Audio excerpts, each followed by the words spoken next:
जय हिंद दोस्तों। आज हम बात करने वाले हैं बिहार पुलिस 2023 का, जिनका जो पेपर है 1, 7 और 15 से जो स्टार्ट होने वाला है, यानी कि 1 तारीख से जो स्टार्ट होने वाला है। तो किस टाइप का हिंदी का प्रश्न उसमें से देखने का आएगा, यानी किस टाइप का हिंदी का प्रश्न आएगा, क्या क्या पूछा जाएगा, सब कुछ इसमें आपको मिल जाएगा। ये प्रैक्टिस सेट दूसरा है, इसका पहले मैं करा चुका हूँ, पहला प्रैक्टिस सेट हो चुका है। आप इसमें जानेंगे कि प्रीवियस ईयर में किस टाइप के प्रश्न पूछे जाते हैं, वैसे वैसे प्रश्न आपको उसी सेम वैसे ही हूबहू मिलेगा जो 2023 में आने की संभावना है। तो चलिए ज़्यादा समय नहीं लेते हुए क्वेश्चन की तरफ चलते हैं। और आप क्या कीजिएगा, आप खुद से टेस्ट भी करते रहिएगा कितना आपका सही हो रहा है। यहाँ से आपका पहला प्रश्न दिया है कि महाशय शब्द क्या है। पहला प्रश्न दिया है महाशय शब्द का स्त्रीलिंग रूप क्या होगा। महाशय शब्द का स्त्रीलिंग रूप क्या होगा। आप इसमें 4 ऑप्शन दिया है, जो सही होगा उसको आप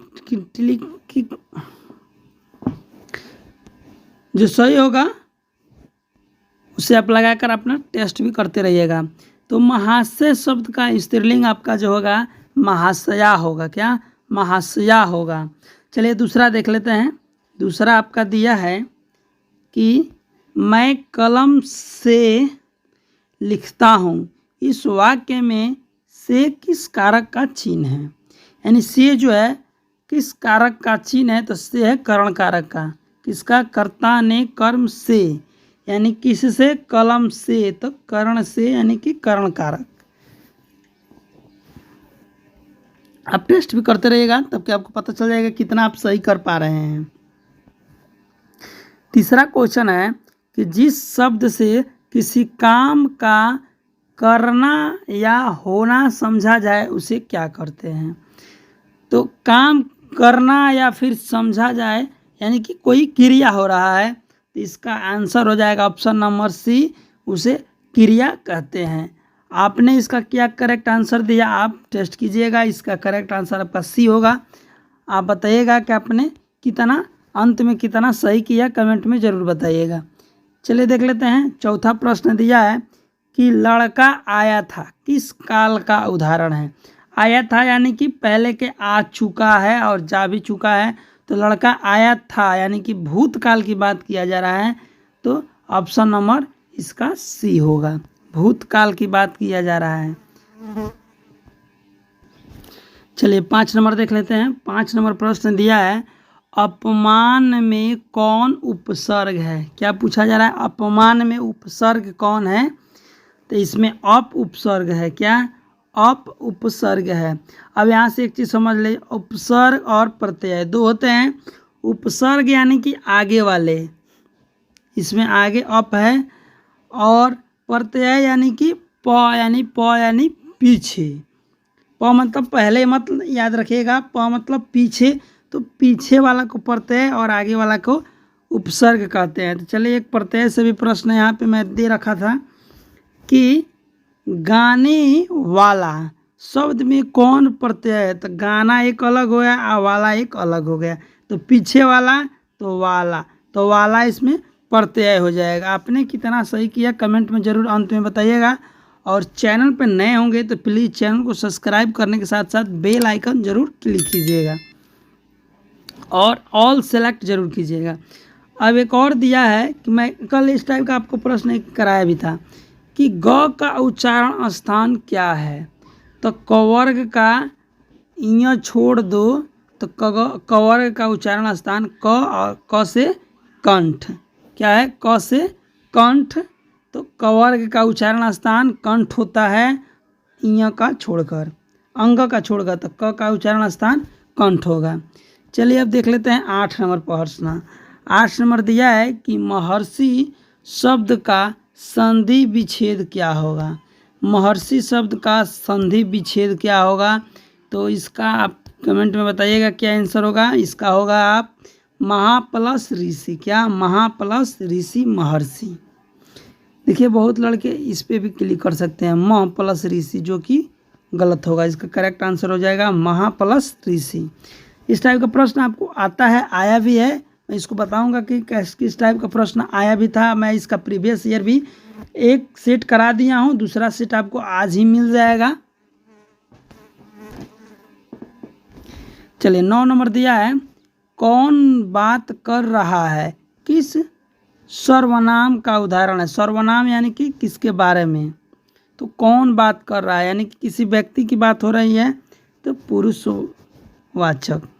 कौन बात कर रहा है, किस सर्वनाम की बात है, तो प्रश्नवाचक सर्वनाम, यानी प्रश्न पूछा जा रहा है कि बात कौन कर रहा है।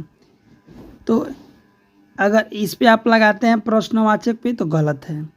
देखिए ये पूरा वाक्य जो है प्रश्नवाचक वाक्य है, लेकिन इसमें सर्वनाम पूछा जा रहा है, तो ये किसी पुरुष के बारे में पूछा जा रहा है कि कौन बात कर रहा है, तो पुरुषवाचक किसी व्यक्ति के बारे में बात किया जा रहा है, तो इसका करेक्ट आंसर बी हो जाएगा।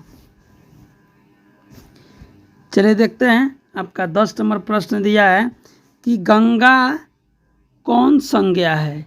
गंगा जो है कौन संज्ञा है, तो गंगा आपका व्यक्तिवाचक संज्ञा है, किसी व्यक्ति विशेष के बारे में बोला जा रहा है, ना कि उसकी जात के बारे में। अगर नदी रहता तो जात होता, गंगा है तो गंगा एक नदी का नाम है, यानी व्यक्ति है एक, तो व्यक्तिवाचक संज्ञा है।